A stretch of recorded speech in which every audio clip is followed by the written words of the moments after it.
আসসালামু আলাইকুম, স্বাগত জানাচ্ছি আরটিভি সন্ধ্যার সংবাদে। আপনাদের সঙ্গে আছি আমি ফারিয়া শারমিন। আমি সিনথিয়া রহমান। রক্তের ঋণ শোধের সময় এসেছে। ঐক্যবদ্ধ হয়ে গণতান্ত্রিক, নিরাপদ ও প্রত্যাশিত বাংলাদেশ গড়ার প্রতিশ্রুতি দিয়েছেন বিএনপির ভারপ্রাপ্ত চেয়ারম্যান তারেক রহমান। দেশে ফিরে সংবর্ধনা মঞ্চে গিয়ে বলেন, আধিপত্যবাদী শক্তির ষড়যন্ত্র চলছে, তাদের বিরুদ্ধে সতর্ক থাকার আহ্বান জানান তিনি। দেশকে গড়ে তুলতে পরিকল্পনার কথা জানিয়ে তিনি বলেন, আই হ্যাভ এ প্ল্যান। পরিকল্পনা বাস্তবায়নে সকলের সহযোগিতা চান তিনি। মাইদুর রহমান রুবেল জানাচ্ছেন এরই বিস্তারিত।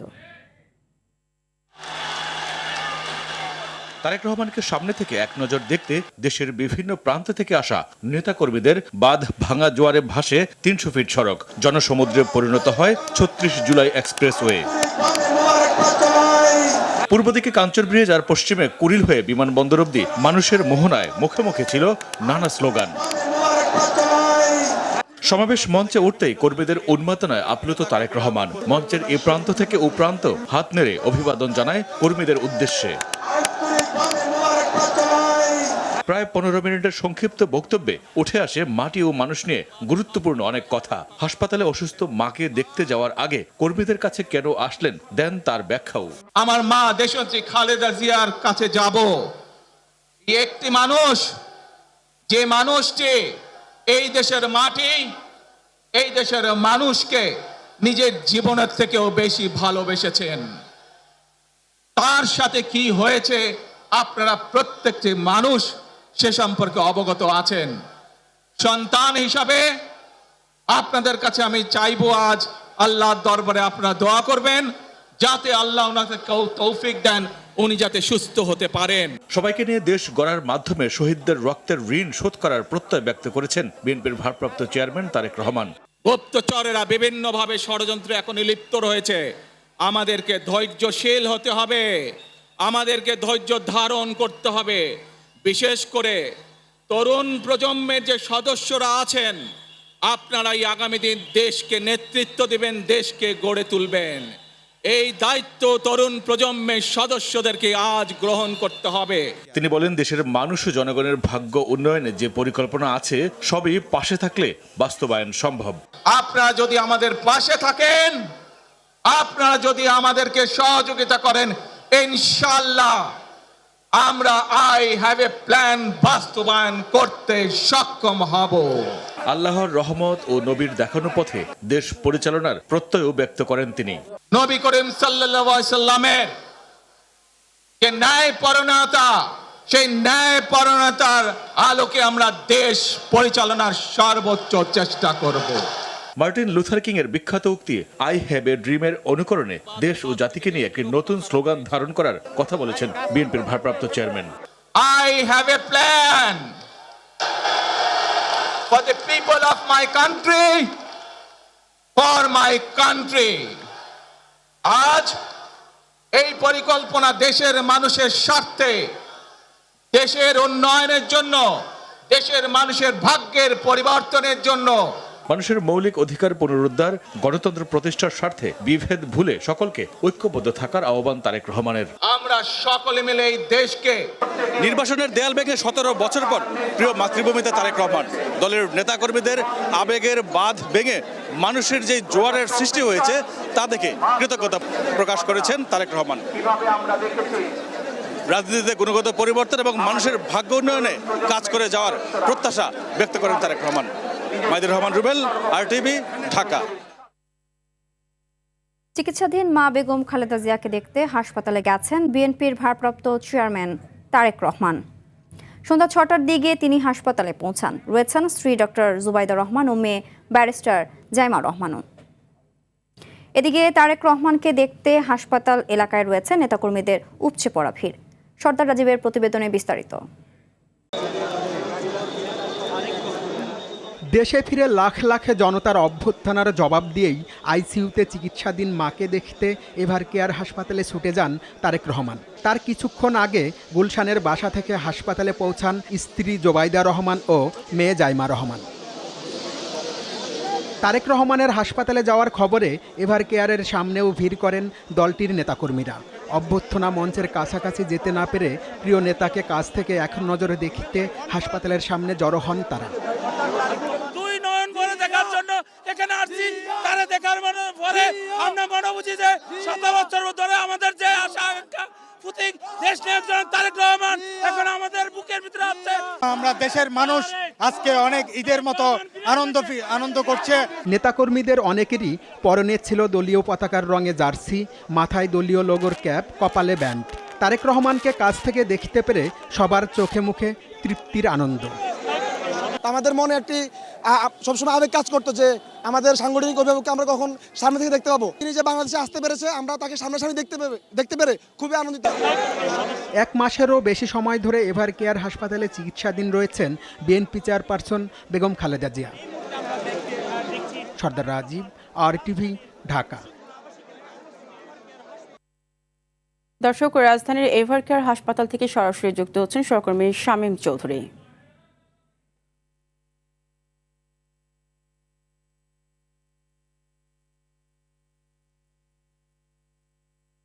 শামীম, নিশ্চয়ই শুনতে পাচ্ছেন। শামীম, আপনি জানাবেন যে তারেক রহমান মায়ের সঙ্গে দেখা শেষে এখনো কি হাসপাতালে আছেন কিনা এবং সেখানকার সর্বশেষ কি তথ্য আছে আপনার কাছে?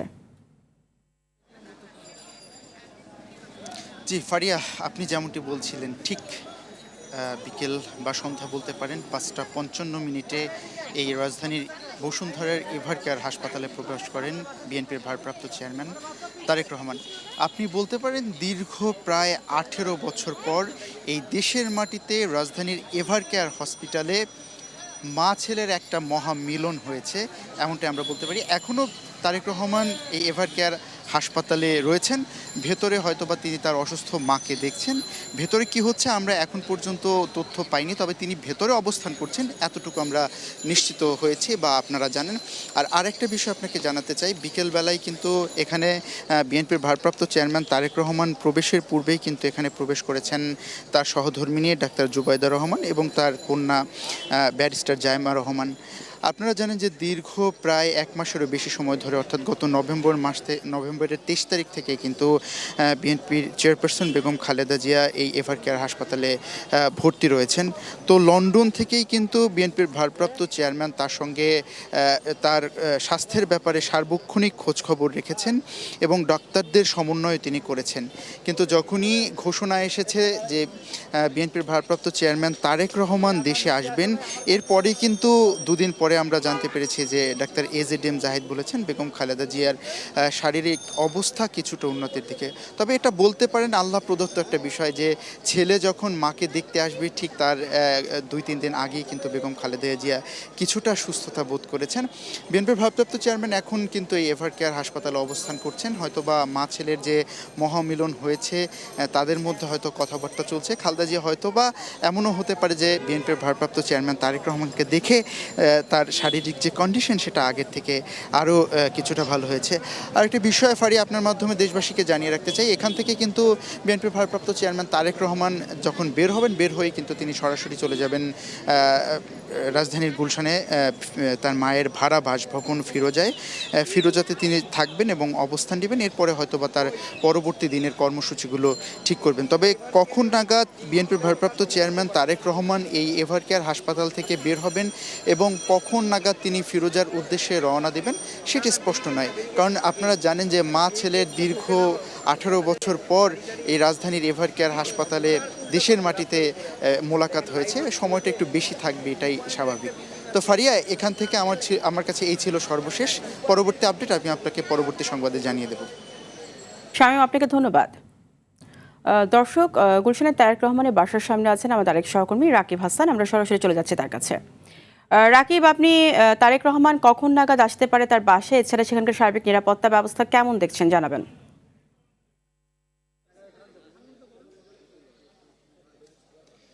ফারিয়া, দীর্ঘ 17 বছর পর আজ সেই মাহেন্দ্র খন আজ তারেক জিয়া এবং সপরিবারে আজকে দেশে ফিরেছেন এবং তিনি এখন অবস্থান করছেন এভার কেয়ার হাসপাতালে। অসুস্থ মার সঙ্গে দেখা করে তিনি ফিরবেন এই গুলশানের 196 নম্বর বাসাতে এবং এখানে আইনশৃঙ্খলা রক্ষাকারী বাহিনী কিন্তু সব দিকেই যে রোডটি রয়েছে 70 নম্বর রোডটি, তা কিন্তু 2 সাইডেই পুলিশে ব্যারিকেডে দেওয়া হয়েছে এবং তার বাহিরে কিন্তু এখানেও নেতাকর্মীরা কর্মীরা অপেক্ষা করছেন এক নজর দেখার জন্য।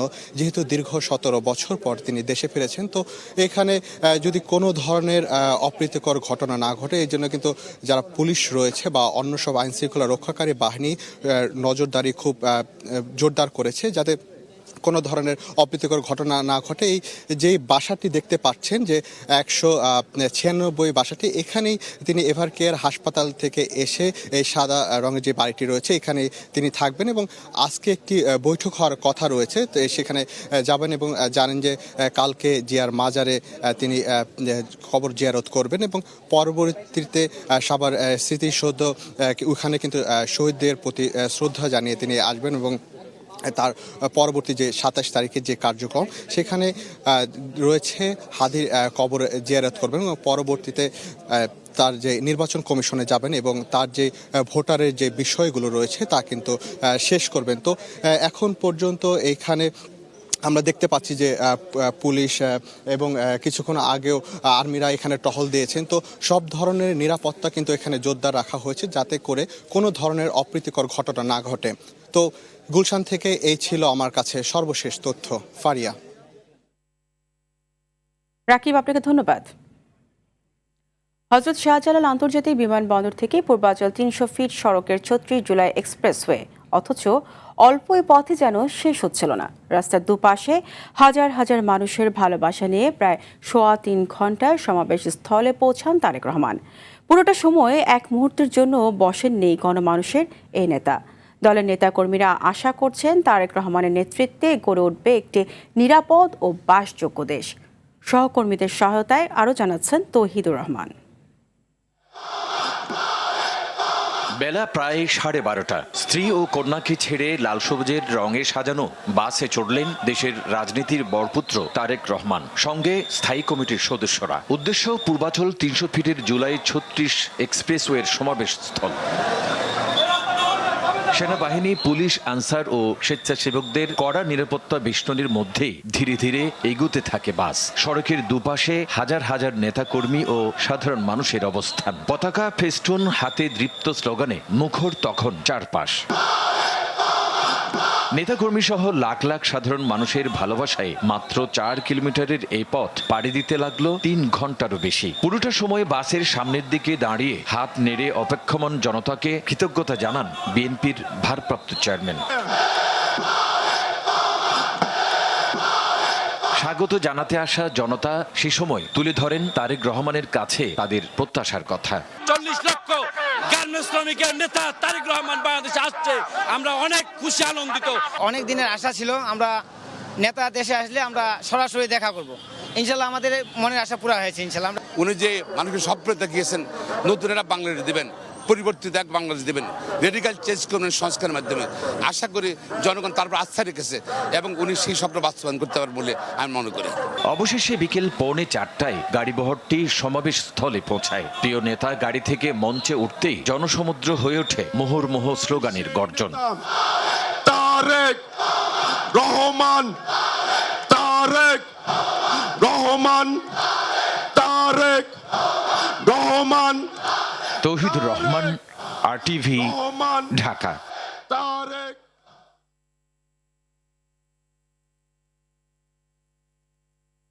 ঢাকায় ফিরে দীর্ঘ 17 বছরের নির্বাসিত জীবনের সমাপ্তি ঘটালেন বিএনপির ভারপ্রাপ্ত চেয়ারম্যান তারেক রহমান। দুপুর 12টার দিকে ঢাকায় অবতরণ করে তাকে বহন করা BG-202 ফ্লাইট। সফরসঙ্গী ছিলেন স্ত্রী ডক্টর জুবাইদা রহমান এবং মেয়ে জাইমা রহমান। শাহজালাল আন্তর্জাতিক বিমানবন্দরে তাকে স্বাগত জানান স্থায়ী কমিটির সদস্যরা, আর ফুলের মালা দিয়ে বরণ করে নেন শাশুড়ি ইকবাল মান্দ বানু। আরও জানাচ্ছেন নাজমুল হুদা।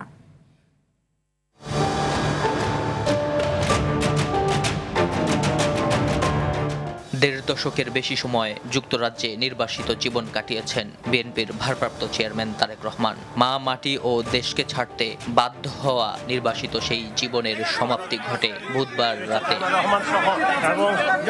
বাংলাদেশ সময় রাত 10:15টায় পরিবার নিয়ে লন্ডনের হিথ্রো বিমানবন্দরে পৌঁছান তারেক রহমান। আর 12:15 BG-202 ফ্লাইটে করে ঢাকার উদ্দেশ্যে রওনা দেন তিনি। দেশে ফেরার পথে তার সফর সঙ্গী ছিলেন স্ত্রী ডাক্তার জুবাইদা রহমান এবং মেয়ে ব্যারিস্টার জাইমা রহমান। প্রায় 9.5 ঘন্টা যাত্রার পর সকাল 9:57 সিলেট ওসমানী আন্তর্জাতিক বিমানবন্দরে অবতরণ করে তারেক রহমানকে বহনকারী বিমানটি। এতে দীর্ঘ 6,314 দিন পর দেশের আকাশে ঠাঁই হয় তারেক রহমানের। সিলেট বিমানবন্দরে প্রায় 1 ঘন্টা যাত্রা বিরতি দেয় বিমানটি। পরে 10:55 ঢাকার উদ্দেশ্যে রওনা হয় BG202 ফ্লাইট। দুপুর 12টার দিকে হযরত শাহজালাল আন্তর্জাতিক বিমানবন্দরে অবতরণ করে তারেক রহমানকে বহনকারী বিমানটি। বিমানবন্দরে স্থায়ী কমিটির সদস্যরা সহ দলের সিনিয়র নেতারা তাকে স্বাগত জানান। সে সময় সবার সঙ্গে কুশল বিনিময় করেন তারেক রহমান। এরপর 17 বছর পর জামাতাকে কাছে পেয়ে গলায় ফুলের মালা পরিয়ে বরণ করেন শাশুড়ি ইকবাল মান্দবানু। স্ত্রী কন্যাকে নিয়ে শাশুড়ির সান্নিধ্যে বেশ খানিকক্ষণ সময় কাটান তারেক রহমান। এরই মধ্যে প্রধান উপদেষ্টাকে ফোন করে কৃতজ্ঞতা জানান বিএনপির ভারপ্রাপ্ত চেয়ারম্যান। আমি আমার পক্ষ থেকে এবং আমার পরিবারের পক্ষ থেকে ধন্যবাদ জানাচ্ছি। মা মাটির টানে দেশে ফিরেই আবেগ আপ্লুত হন তারেক রহমান। নাজমুল হুদা, RTV, ঢাকা। হার না মানা গল্পের নায়ক যখন মাতৃভূমির আকাশটা দেখতে পান, তখন মা ও মাটিকে ছোঁয়ার অনুভূতি ছেয়ে যায় তার মন। তারেক রহমানও তার ব্যতিক্রম নন। বাংলাদেশের আকাশে পৌঁছেই আবেগ ছেয়ে যায় তাকে। মাটির গন্ধ নিতে ছটফট করতে থাকেন তিনি। তাই দেশে নেমেই মাটির সংস্পর্শে নিজেকে শীতল করে নেন। খান আলামিন জানাচ্ছেন তার অনুভূতির গল্প। ফেরা, এই একটি শব্দ দিয়ে তারেক রহমানের ফেরার গল্প শুরু। যে গল্পের পটভূমিতে এক হার না মানা চরিত্রের গাঁথুনি রয়েছে, যে গাঁথুনি একজন তারেক রহমানকে গড়ে তুলেছে বাংলাদেশের তারেক রহমান হিসেবে। দীর্ঘ 17 বছরের বেশি দিনের হিসেবে 6,314 দিন। বাংলাদেশের আকাশটাও যেন তারেক রহমানের কাছে অনেকটা রূপকথার গল্পের মতো সাদাপরীর দেশ। সেই আকাশটা দেখেই আবেগে আপ্লুত। যখন সিলেট বিমানবন্দরে পৌঁছলেন, বাংলাদেশের মাটির ঘ্রাণ মেলেনি, তবে অবলোকন করেই যেন পরম প্রশান্তি। ঢাকায় নেমেই আবেগাপ্লুত তারেক জড়িয়ে ধরলেন আত্মীয় স্বজন ও নেতাকর্মীদের। মাটির ঘ্রাণটা যে তখনও নেওয়া হয়নি। বাসে ওঠার আগে জুতো খুলে শীতল মাটির স্পর্শে বুলালেন দুটো পা। এ যেন পরম পাওয়া। বাসে করে যাত্রায় সাধারণ মানুষের সঙ্গে নিজেকে আত্মীকরণের যে প্রবল ইচ্ছার বহিঃপ্রকাশ ঘটিয়েছেন তারেক রহমান, সভা মঞ্চে গিয়েও সাজানো শৌখিন চেয়ার ছেড়ে বেছে নিয়েছেন সাধারণ চেয়ার, যে চেয়ার দূর করে দিয়েছে নেতৃত্বের ভেদাভেদ। অসুস্থ মায়ের জন্য যে মন দীর্ঘদিন ধরেই বিষণ্ণ, সেই মায়ের কাছে ছুটে যাওয়ার কথা শুরুতে, কিন্তু সেখানেও যে আরেক মায়ার খেলা। মা যাদের জন্য জীবন উৎসর্গ করেছেন, সেই মানুষের কাছে আগে ছুটে গেলেন তারেক রহমান। এত দরদ দিয়ে কজন পারে মা ও মাটি, দেশ ও দেশের মানুষকে উপলব্ধি করতে? তারেক রহমান পেরেছেন। জিয়াউর রহমান ও খালেদা জিয়াও যে এমনই ছিলেন। রক্ত, রক্ত তো রক্তেরই কথা বলে। খান আলামিন, RTV, ঢাকা। দীর্ঘ প্রতীক্ষার অবসান ঘটলেও মোটেও মসৃণ ছিল না তারেক রহমানের স্বদেশ প্রত্যাবর্তন। একের পর এক আইনি বাধা ও রাজনৈতিক প্রতিকূলতা পেরিয়ে তাকে ফিরতে হয়েছে। এই মুহূর্তে তারেক রহমানকে দেশের স্বাধীনতা ও সার্বভৌমত্ব রক্ষার একমাত্র কাণ্ডারি হিসেবে দেখছেন বিএনপি নেতাকর্মীরা। রুদ্র রফিকের রিপোর্ট।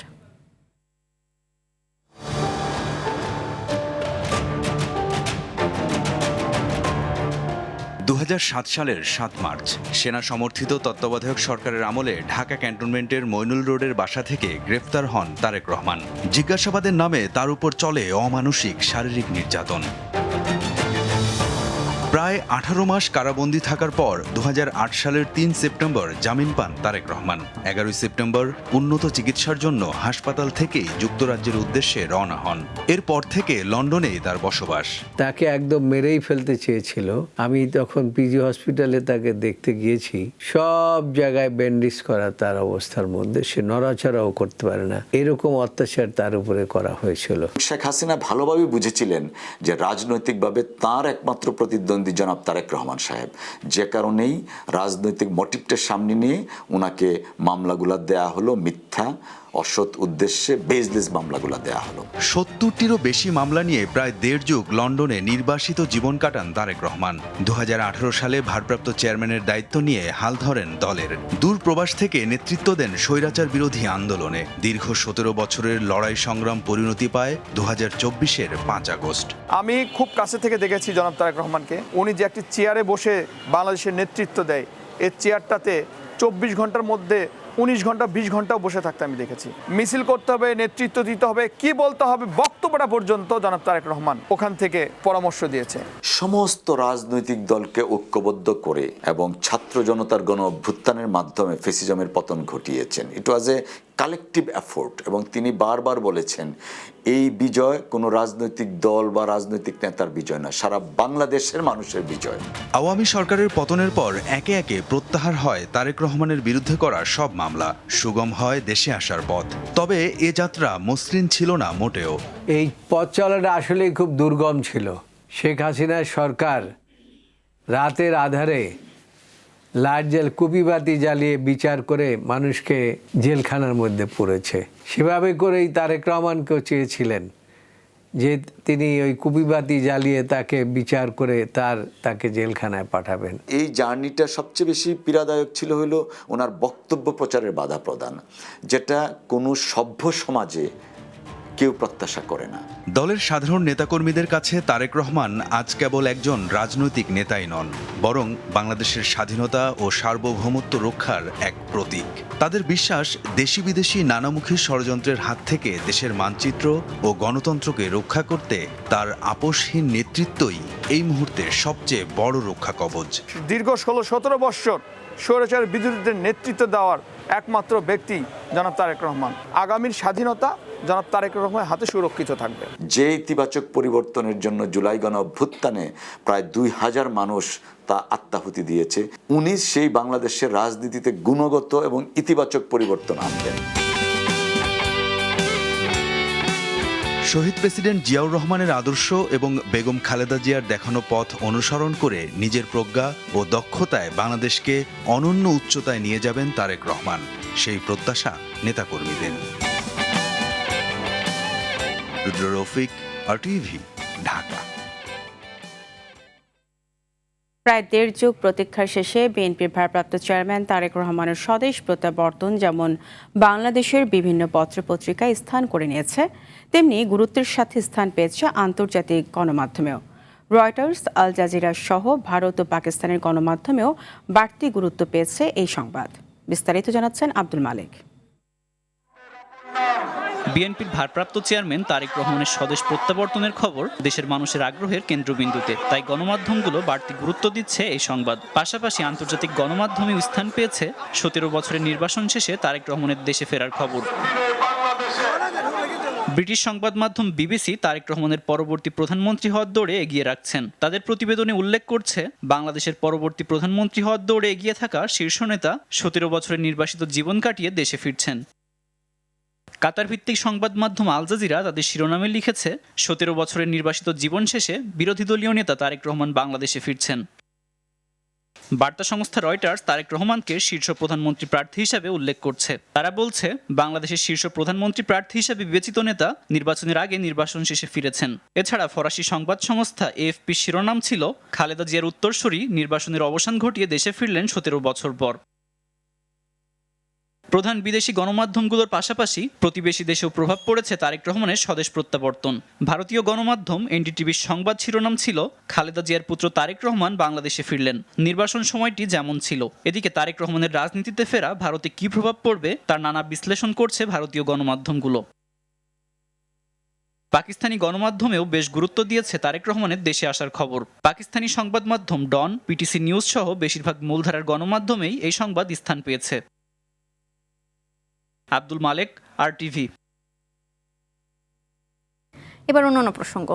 খ্রিস্টান সম্প্রদায়ের মানুষরা বিশ্বাস করেন সৃষ্টিকর্তার মহিমা প্রচারের মাধ্যমে মানবজাতিকে সত্য ও ন্যায়ের পথে পরিচালিত করতে পৃথিবীতে যে মানবের আগমন ঘটেছিল, বছর ঘুরে আবার এলো সেই মানব মুক্তির বর যিশুর জন্মদিন।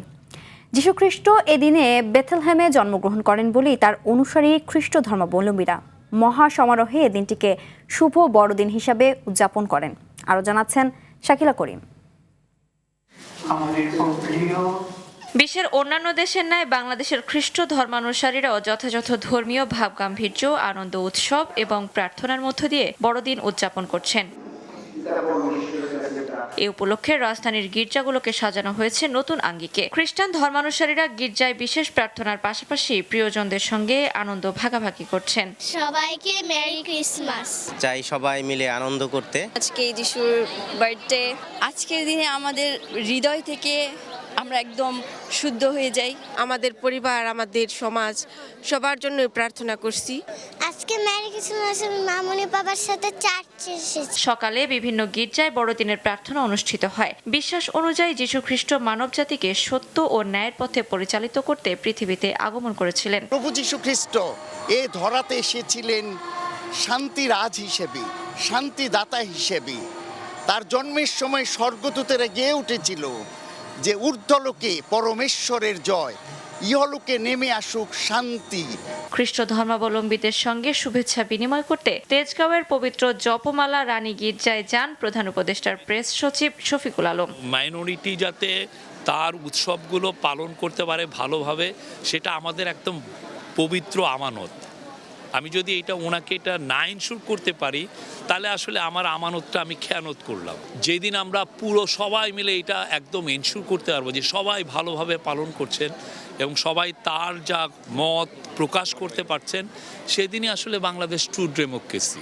ধর্মীয় বিশ্বাস অনুযায়ী এদিনেই ফিলিস্তিনের বেথেলহামে জন্মগ্রহণ করেন খ্রিস্ট ধর্মের প্রবর্তক যীশু খ্রিস্ট। তার জন্মদিন উপলক্ষে বিশ্বজুড়ে খ্রিস্টান সম্প্রদায় প্রার্থনা, ধর্মীয় আচার ও আনন্দঘন আয়োজনের মধ্য দিয়ে দিনটি উদযাপন করছে। শাকিলা করিম, RTV, ঢাকা। এদিকে যীশু খ্রিস্টের জন্মদিন উপলক্ষে বিশ্বজুড়ে প্রার্থনা ও উৎসবের মধ্য দিয়ে উদযাপিত হচ্ছে দিনটি। আলো, সাজসজ্জা ও প্রার্থনায় রঙিন হয়ে উঠেছে শহর থেকে শহর। শান্তি, ভালোবাসা ও মানবতার বার্তায় মুখর গোটা বিশ্ব। এই উদযাপন নিয়ে বিস্তারিত জানাচ্ছেন আরাফাত ইয়াসার।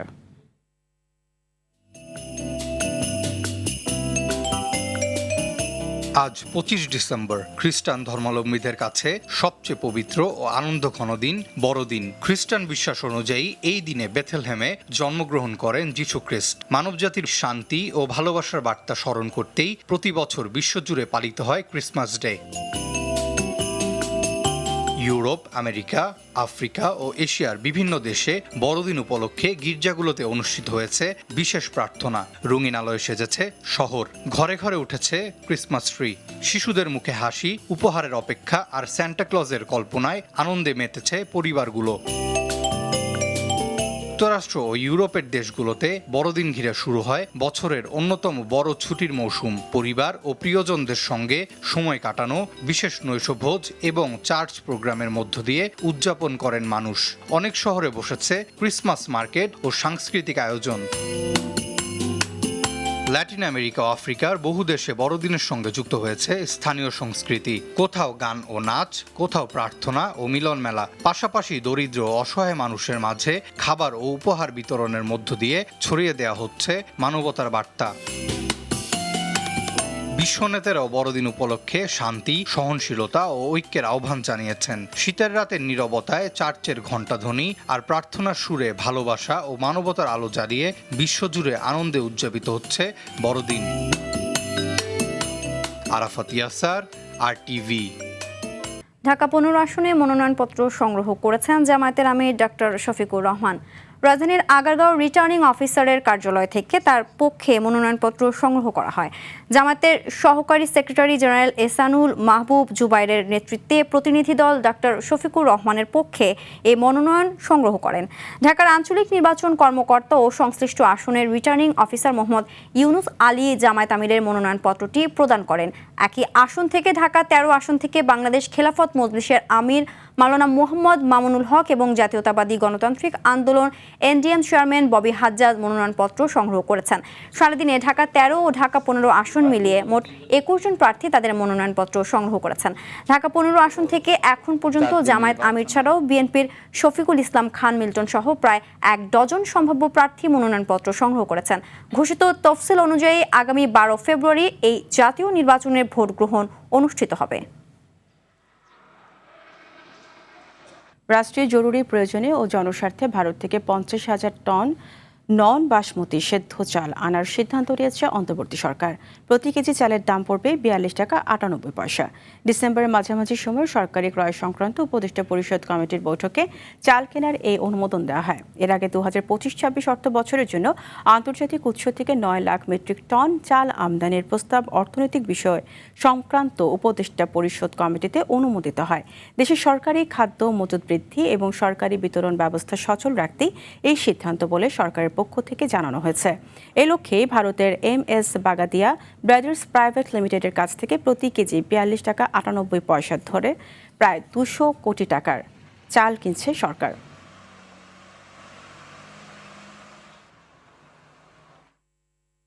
পৌষের প্রথম সপ্তাহে শীতের দাপটে কাঁপছে দিনাজপুর। ভোর 6টা 10.5 ডিগ্রি সেলসিয়াস এবং বাতাসের আর্দ্রতা 93% রেকর্ড করেছে জেলা আবহাওয়া অফিস। এদিকে পঞ্চগড়ে জেঁকে বসেছে শীত।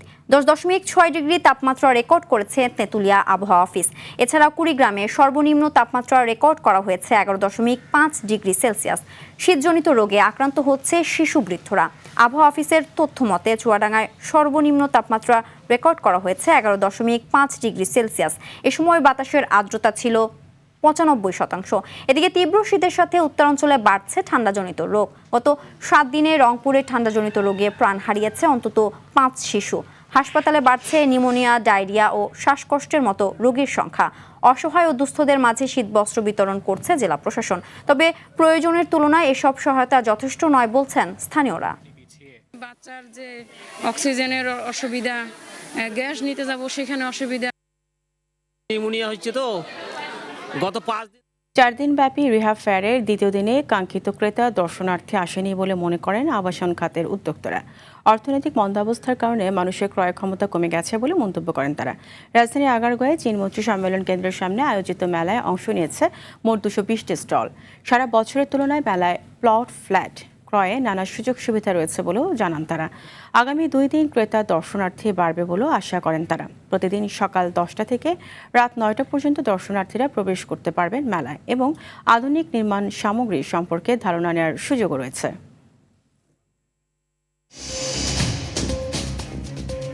সন্ধ্যার সংবাদ এই পর্যন্তই।